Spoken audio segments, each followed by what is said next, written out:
Catching that beautiful performance coming all the way from Burundi, and I believe that most of you guys have woken up on a good side of life. Of course, my name is Isaac Olupot, and I would like to say that today is the 27th day of one of the most amazing months, and that is July. Of course, having a lot of things in the middle, a lot of cultural events, a lot of political events. Of course, with I don't want to name the political parties. Let me just let those ones there.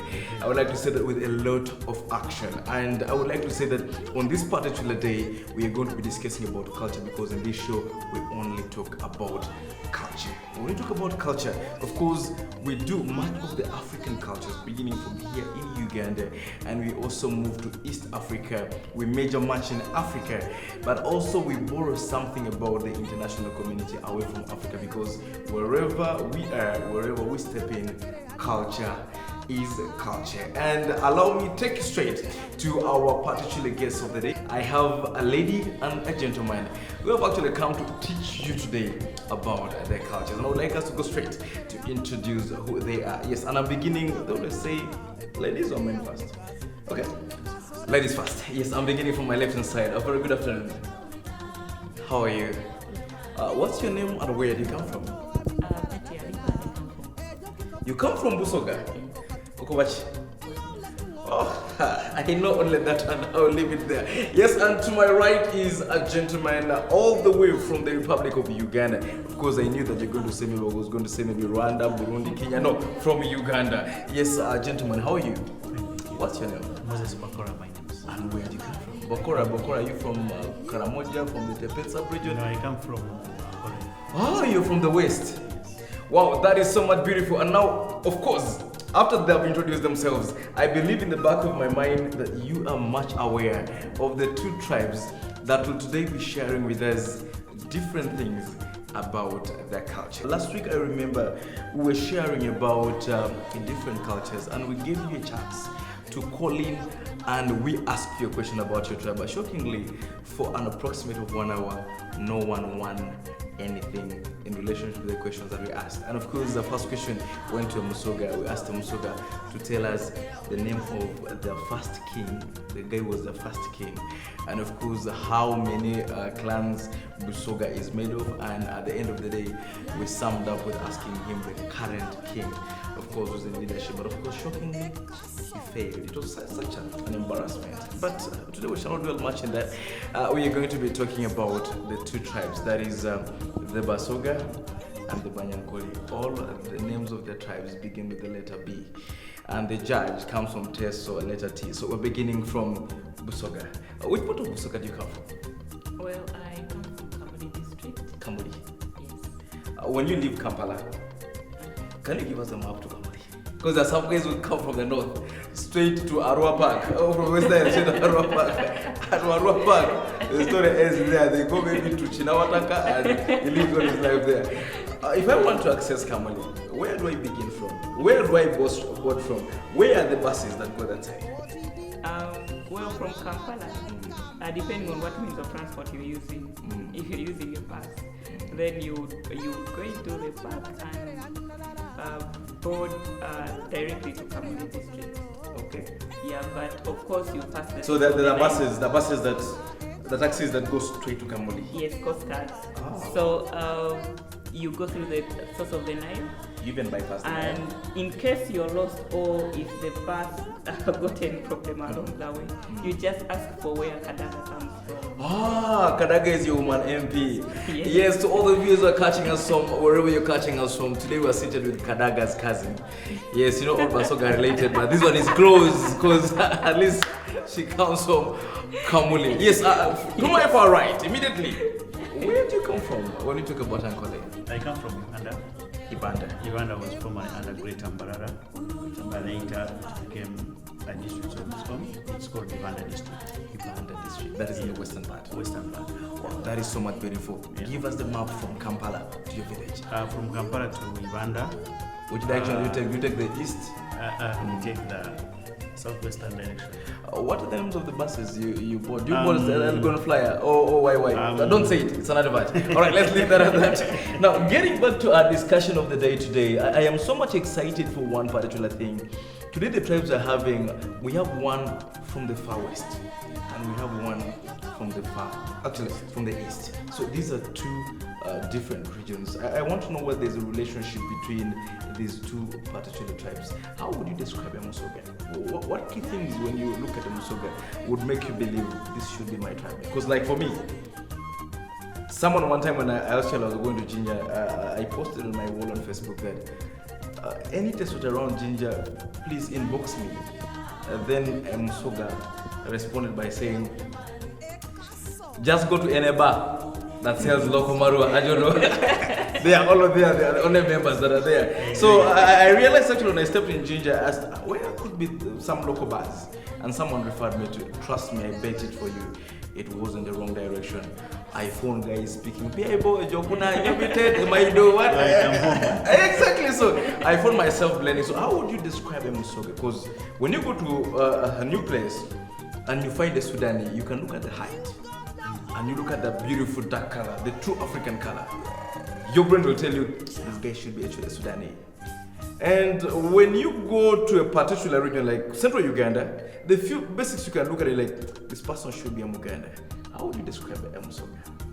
Well, I think I differ a bit when it comes to description. Okay. I think that used to work maybe 30 years back, where you could look at someone and know where they're coming from. One, my English may not be so right because I know more Soga than English, but I'm going to try. Globalization has turned around things. Intermarriages,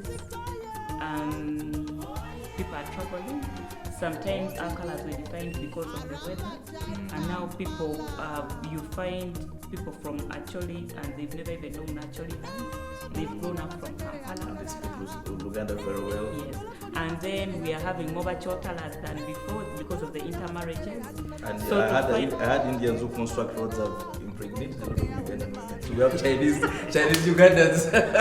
Which is okay because it is cultural diversity, and where there is such interrelations, especially for marriages. I want to believe that there is a lot of social cohesion, a lot of the gaps, the cultural gaps based on ethnicity are reduced. So getting back to what you asked, I think it's quite hard to know that just by physical appearance, know that this may be having a Musoga blood, but maybe by the way we do things. If I found someone eating emboli, that is sweet You're potatoes, like this one.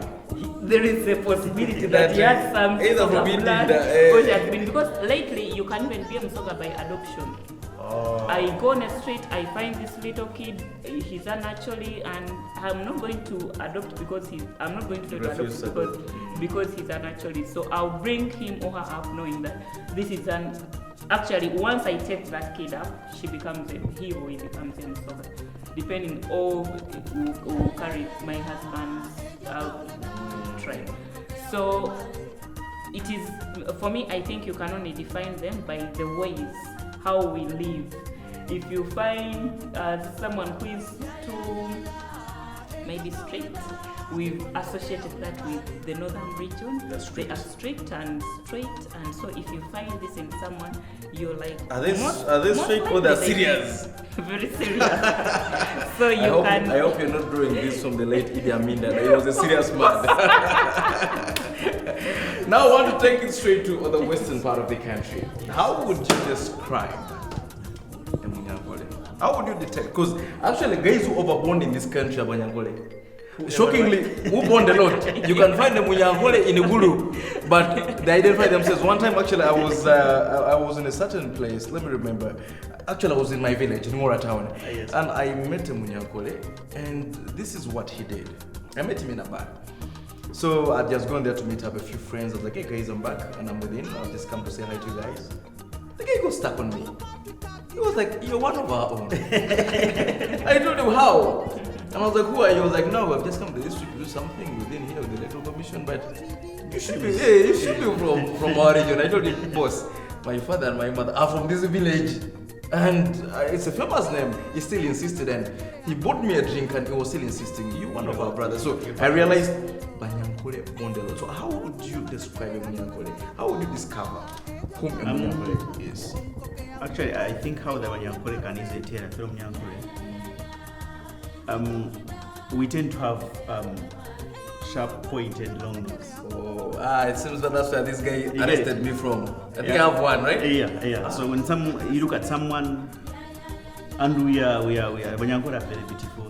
Oh, Yeah. Other tribes are not. Okay. Banyakole, they are the people who have the most beautiful and Women. yeah. so when someone finds a beautiful lady or a handsome man, His brain rings. immediately Like- someone Handsome like Otafire. yeah. Otafire, the minister for. He's also handsome. He's a very handsome Yes, man. that's what I'm saying. Handsome like Very him. true. So they easily relate that with, you know. And then again, there's some bit of accent that we have. Yeah, when we're speaking, someone can easily this is a Nyankole, you know. So, and then we don't leave our language back.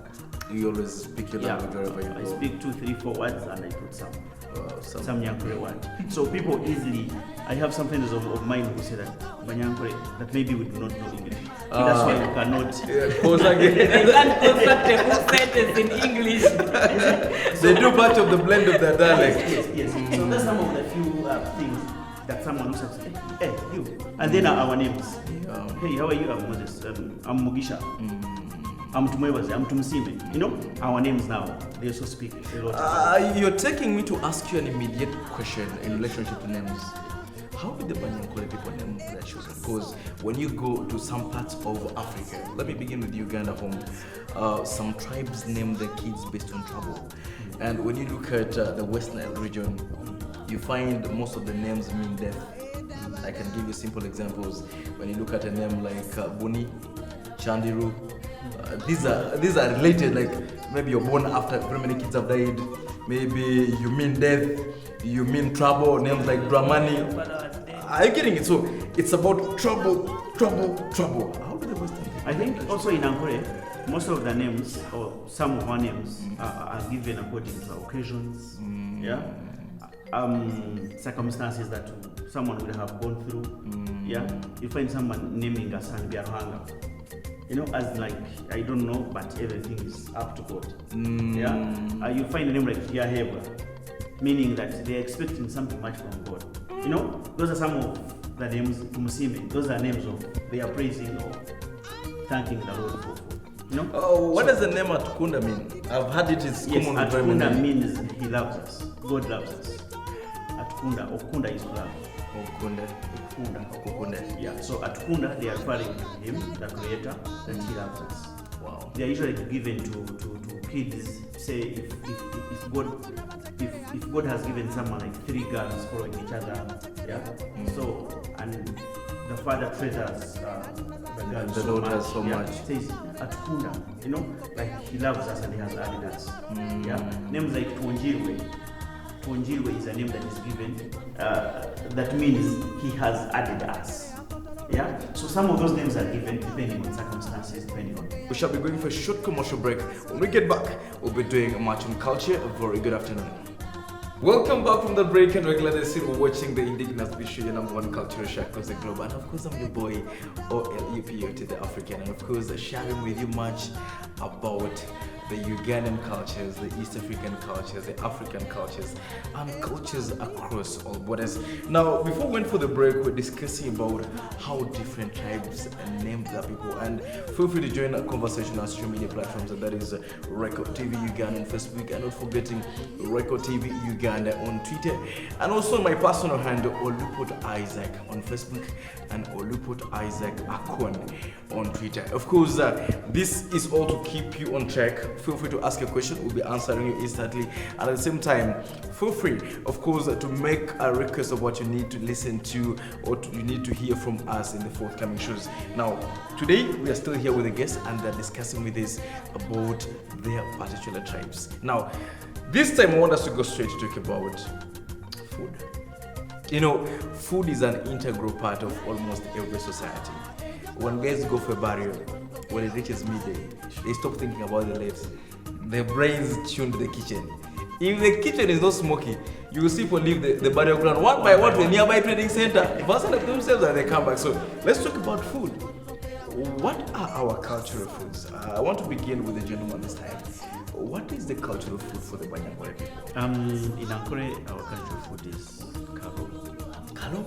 Yes. You also eat kalo? Karo Wow. is our cultural food. And then we do it with a shabwe. A shabwe. A shabwe is a kauji, a ghee. The ghee made out of milk. Yes, that comes out of milk. So on any day you give him Nyankore his karo and a shabwe, he would have made his day. So it is a karo, it is a shabwe. Then we have our milk. Because as you know, Ankole is the land of milk. Oh, not Karamoja. So we have a shabwe, we have a karo. Then we also have bushera. That's a cultural drink. Porridge. Oh, the one of the porridge. Yeah. I thought the enturi. The one of the porridge. one that can Enturi make is for Bachiga. Yeah. That's for Bachiga. Now I'm talking about the Banyakole. Yeah. So on a good day, you find him Nyankole with his HC. HC is the god. The gourd. Yeah. For bushera. Yeah. We usually have it in two types. There's the bushera of the sweet one. Yeah. Then there's the bushera that is not sweet and thick. Yeah. So those are the staple foods or the cultural foods in a typical Nyankole home. On another day, you'll find some mushrooms or the tiko that we also serve with peanuts or bit of the shabwe, or the muzigo or ghee. So those are our foods. Then the matoke just come in. And this one came of recent. Yeah, just of recent. Since your brothers and sisters are actually the Bachiga, I'm sure you could be knowing something related to them. Do the Bachiga also eat kalo? Not so much of it because they don't grow it. For us to eat it because it's one of the crops that we do grow. Yeah, but Bachiga they eat it, but they don't grow kalo so much. There's so much to grow in the Irish potatoes. Okay. Emonde. Hey. For them, their staple food is. Oh. Yeah. Though they have bushera, and their bushera is different from ours. Their porridge is different from ours because theirs is made out of soup. Ours is made out of Millet. Yeah. So that's how I think we follow. I would like to say that just to chip in and tell you something that happened in my life. The woman I wanted to marry when I was still a young man was a Muchiga. And the day when I met her, actually, I was supposed to propose. I even had a ring behind. What happened? So as we were chatting, I asked her a question. Do you guys eat kalo? She told me, kalo? It looks like she mentioned the weird word. And I kept the ring in the behind pocket because in my village you eat kalo. I knew that I was heading for Dumaito Coffee. From that time, I was like, I would have learned. I looked at everything and okay, but I had that natural fear that I knew that she didn't have space. She showed me this mood of boss. That thing is what. So I said, okay, fine. So that is. But of course, now to my tribe, kalo is our staple food also, just like yours. And we have. I always disagree with very many people when they say that our traditional dish as eaters is what they call ebo. These are leaves from cowpeas. That's not our traditional food. Our traditional food is meat. How does it feel to be from a tribe that has the traditional food as meat? I've also had that.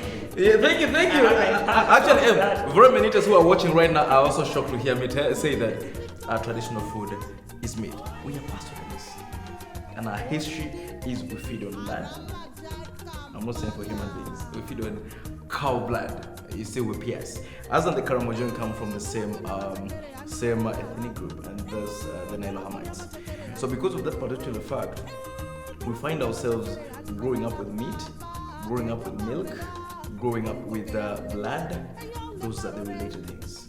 Sleeping on skins, dressing on skins. That's a typical Indigenous lifestyle. But of course, because of the changes that came in with the changing times, we found ourselves actually mixing into a life of now adopting to eating much of the leafy foods, because where we settled, as we kept moving, our cows kept reducing. And of course, because of the coming in of different insurgencies, the raids by different tribes, we found our cows reducing, and eaters found it hard to even kill one cow.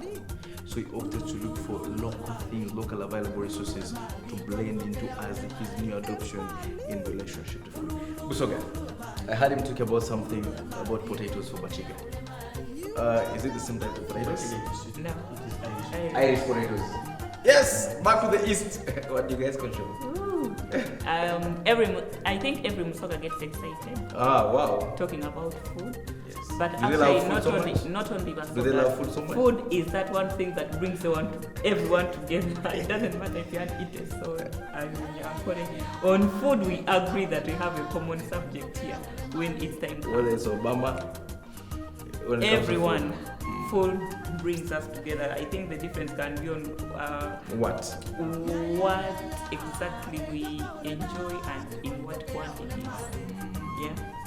So in Basoga, sweet potatoes embody is that thing that we treasure, and Binyewa, those are genus or amaido in Basoga. So the genus first Odi. is not Odi. Not Odi. Yeah, it's okay. Odi is the best. It is ground genus. Yes. So that is our staple food. We also do mukoyo. The beans mingle together with the sweet potatoes. And it is surprising that I've never gone to a 5-star hotel in Kampala or in Uganda and I find mukoyo on the menu. But I've been in 5-star hotels in Nairobi and they have mukoyo on the menu. Wow. So it is. I think Basoga close to Nairobi. But those are some of the things that if I found mukoyo in a 5-star hotel, oh my god, and I found it towards the end and I had packed everything on my plate, I would feel like going back, offload it and then just put mukoyo. So I think those are the key things that define Basoga, especially in the ancient times. But right now we have matoke. Most of the families, you find that they have a plantation of matoke, and so they eat the potatoes during the day, and for supper they eat You kept talking and I'm salivating, and anyway, I'll just finish to eat. Let me just hold my appetite. I would like to ask you, being a lady, do you know how to cook any of the snack foods for the Basoga people? Have you ever tried them at home? Or you just you watch them on Facebook and whenever you go eat chips and that's what you know how to prepare. Have you ever known the process of how to prepare? How do they prepare potatoes? For example, in Basoga sub-region, how do they prepare these genets? How do they prepare this? Is it mugoyo? Yes. How do they prepare it? Just a brief, just like one or two. Yeah. For the potatoes, I think preparation is really the same. Like you prepare matoke, get it steaming in banana leaves and then cook for maybe 1 hour or 30 minutes on firewood stove, cook or whatever you have. So yeah, we steam in banana leaves. Okay. And then same for Binyewa, you can either steam as luombo or directly in the saucepan. So I know I'm cultural, and so I know and I love preparing our food. Wow, that is so much beautiful to all of you catching us. You have just heard from the lady herself. She says, I don't know how to do kalo. You don't know how to do kalo? Yeah. Would you mind coming to test? So I can host you for like a month. You try out your talent. Yes. Because us in our region, we find ourselves much into kalo. Kalo is our way of life. It's our walk of life. It's our dream, everything. Actually, kalo is the chips for some of our tribes. When we go wherever, we shall be like, okay, let me make this of kalo. And I think it's one reason why you hear the rumors that Bachiga are strong, but no, kalo consumers are strong. When you see the chapter gaze and the key protege, they feed on kalo. Yes. Now, getting back to our discussion, we are talking about different tribes, and we are sharing. I believe that in this show today, you've actually learned a lot in relationship to your cultures, our cultures, and our countries or continents' cultures. I want us to blend this into the dressing. I've seen something in common about our foods that we eat. What about the dressing? How do our particular tribes dress? What is the historical bit of it? in relationship with the history that you had when you're growing up in relationship with the dressing of our people. How are Banyakole supposed to dress? I hope you don't surprise me that they put on leggings. Leggings are just okay. They are for the young generation. But traditionally, in Banyakole, they have what they call mwenda, like busuti. It's like a short dress which has a choi in Banyakole, we call it a chitambi inside. That's why the Banyakole women are a bit fat from behind. You know, they're tiny. When they remove that thing, they become small. Yes. Oh. And then the mwenda comes in that after he has put on that dress and then the chitambi. It's a chitambi, then the dress. Then he gets that mwenda. Mwenda means a cloth that he puts. Yeah. So for a lady, that is how they dress. Traditionally, that's what is recognized. Yeah, what's recognized. Okay. For the men, you find a roadman putting on his kanzu, like the Baganda do. You also have the kanzu. That puts on his kanzu and the jacket. And then he's walking still. And then we have this other round hats For grazing. crazy. The one that looks like they're no problem bag. Yes. And then he puts on his hat. Then he starts whistling. That is, yeah. And those hats come with cows. You can't put it on your body, don't have When you're cow. broke. So traditionally, that is how we dress. But because of modern culture now, we are going to suit salon. You find a gentleman putting on his suit and his tie. Yeah. But culturally, that is how. Yeah. That is so much beautiful. I believe that you've learned something very amazing. The big question is, how do you dress in relationship to your culture? Have you learned something today? If you don't know, can you call a friend and find out? How are we supposed to dress? If you cannot have a friend who can explain, we shall be taking a short break. When we return, we'll be moving forward to discuss with your question of the day. Very good afternoon. There's something interesting about today's particular edition of Indigenous Beats. There's a lot that we are learning. Actually, it's much of teaching and even music. But of course, this is for your own good, because out of the whole week, 3/4 of our people spend their time speaking and talking about musical celebrities. But when shall we ever have time to talk about our originality? Today, we have been making our own choices, but out of 100, 90% divorce, or even they remove the wedding ring and actually they marry another woman on their own. So I would like to ask, according to you, do you think our generation should actually have the influence of our parents like those days in the process of choosing the wife? Should our parents be the determinants of the wives or the husbands that we should marry? I want to begin with Madam Maliba. Well,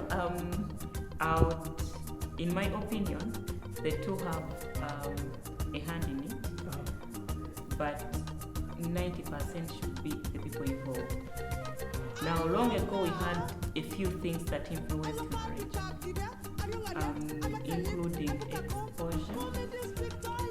Right now, we have so many things that are influencing marriage. And long ago, we used to marry from the neighborhood. Yes. Mnyankole married Mnyankole, Musoga married Musoga. And that's how it was. It was unheard of to hear Musoga marrying a Muganda, because everyone had their own views of what the other tribe is, and everyone was in the cocoon of it has to be us, we have to stay Basogans.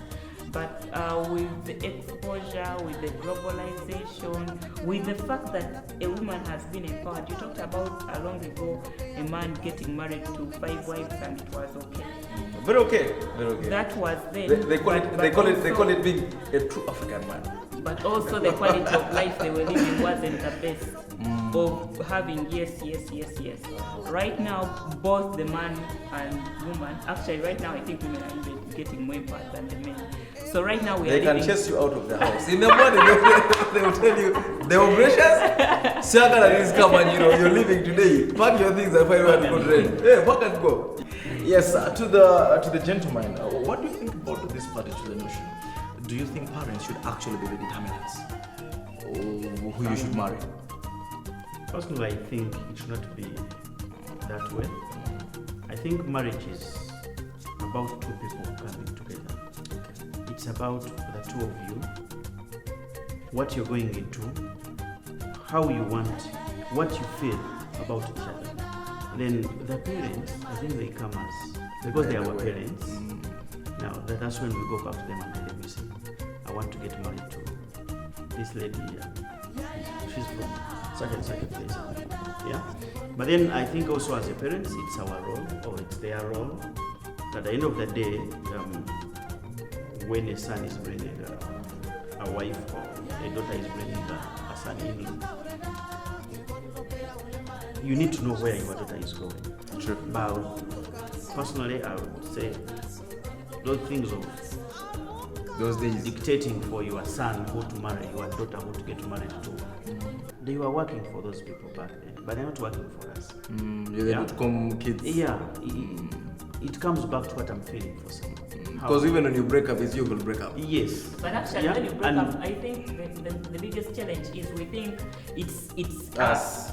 But when you're going to wed, you actually don't do the wedding alone. You plead and start collecting from all the people in your neighborhood. Actually, you take 1 year. Yeah. Which means that it's a collective responsibility and everyone has an input. It could be 0.1%. Madam Aliba, did you believe in the notion that a woman is for the whole clan? Actually, it's not only a woman. Even a But man. relationships are for the entire community. The same way we're growing up, a child, anyone can find you under one discipline you. A child belongs to the community. Now, if while I'm growing up, when do I cease to belong to the community? It means I still belong to the community. My marriage, because I'm inviting the community to be witnesses, it means I am accountable to them to a certain extent. If my husband is not buying food at home, and I want to take a step, I've talked to him and it has failed. You would want me to go and engage maybe the mother or a pastor. Why are you going there if you think they don't make an input? So I think our generation has taken that right a bit too far. When it comes to, if for example your baby got sick, what death happened? You will not say, okay, Let me bury my baby. So family You're crying is, loud because you want people to hear. Yeah. And you don't stand alone. People come to embrace you. So, and that is the family is that tiny little unit that sparks off the entire community, that sparks off the country. It's where it starts. If you're going to get a leader who you're accountable to, these big leaders that we refer to, they start from a family. So it begins from accountability. So to me, my notion still remains, everyone has an input in what you do, except that the level differs. When you decide, you actually knock. If you decide on the our comrade believes, he says, this is our time. It's about us. He says, I'm not saying that we are parents, right? Okay. I'm saying their advice, their input is very key. Yeah. But then when it comes to choosing the partner one wants to settle, it is yours. Because it's your happiness. Can I ask you something on percentage out of 100?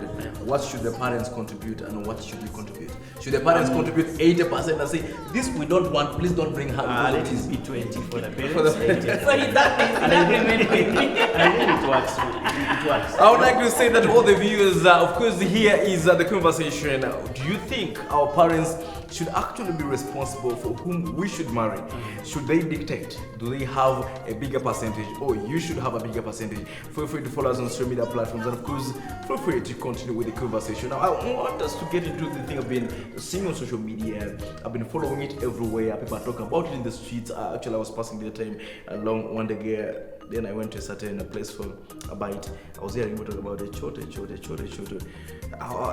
prompted me to go on Facebook, and I was like, what is this all about? And of course, I saw it waylaid. Of course, it's like an event. I saw dances. I saw a big. I was wondering, is it nyege? Is it what? So I was not sure. So I opted to say no. The men and women will be in the station, and they would like you to share with us, just like any other viewer who would love to learn about it. What is it all about? I want to begin from the left hand side. Well, a choto is this place that everyone should be. Everyone that is into culture. It reconnects us back. It brings back that excitement that we had in those days. It brings back the positive cultures, right from food, the way we dress, that is fashion, storytelling, poetry, the games that we used to play. Yes, personally, I was bitten so much of, there is a game called Okwepena. Oh, the one where women jump and they open their legs. Then the ball passes. So all those things are going to be at Echoto. So there is a lot of exciting things. We have performances we have the Bagandas. It's going to be like a competition. So it is up to you to go and say, no, I'm going to support the Baganda. But don't come only to support the Baganda. You come to appreciate others. Like what do we do as Bagandas that we could probably be missing from the other side? Because the Acholis may be having their different games. So we are going to have this year we are focusing a lot on food. So we will find the Buganda region exhibiting and showcasing their foods. You will find the Basoga showcasing their food, the Banyakole showcasing the Shabwe, and they'll be having friendly packages. So you're able to taste all the foods there. The Turkish Echoto brings together all the cultures in Uganda and all other international cultures that are living in Uganda through their embassies. So you'll find the Kenyans with their skuma witch and goat meat. You'll find the Nigerians with their fufu, the Turkish with their thing, the Ethiopians with their. So it is a chigundo of culture, and it takes us back in every aspect. The other things are like every evening there is storytelling. I do not know if you had an opportunity to be told a story by your grandparents. Oh, yeah, actually, I got a narration one time when they were telling us about those scary stories of how some girl went to the well and she was eaten by a hyena. You know, things like at night you're quiet like this. But of course, we miss them. We miss them a lot. And you've never forgotten them? I have never. Actually, even my kids home, I also tell them the same stories, and when I begin telling them, they listen. But of course, now because of work, I don't have time to be there. So I will be at the Choto because I want to listen to the stories. Exactly. And according to a bit of research for training, that is the best training environment. So some training centers have gone ahead to simulate that they put for such environment so that whatever you learn, you will not forget it. Wow. So we have that Echoto where you tell your story in Teso. About Ichuli, part one.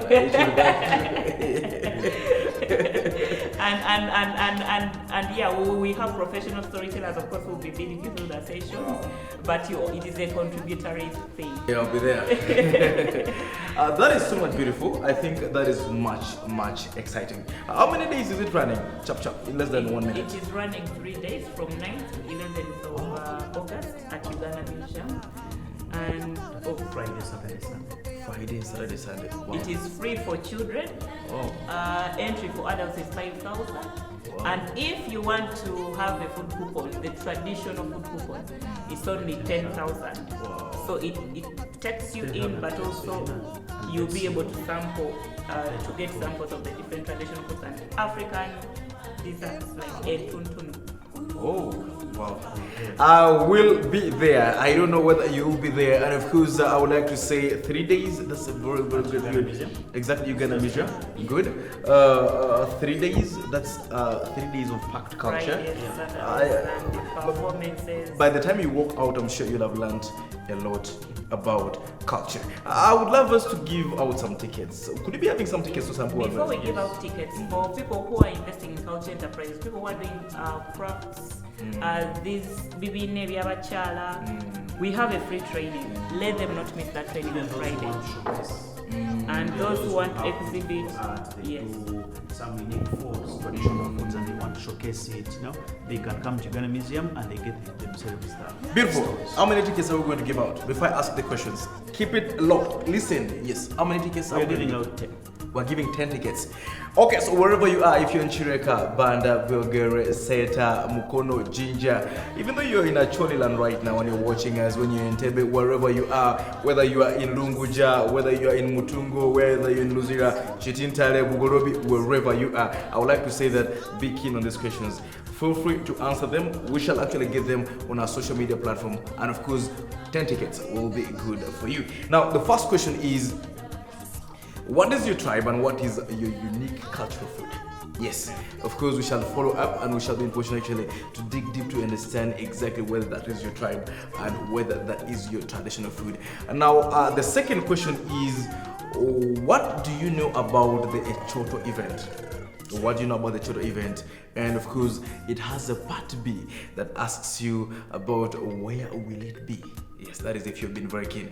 Not only that, our third question is how many days will it run and from what date to what date? Of course, you'll have to give us the specifications and which venue will it be conducted from. Of course, when you get those 4 questions, trust me, we'll be there dancing out our souls. With that, I would like to say we come to the end of our today's Indigenous Beats, your number 1 cultural show, and we'll keep you posted. Of course, we'll be contacting, as a Choto team, we'll be contacting you on your mobile numbers. Of course, now after you finish to put in whatever you put in, make sure you leave behind your contact. With that, we wish you a blessed weekend. Catch you at the National Museum.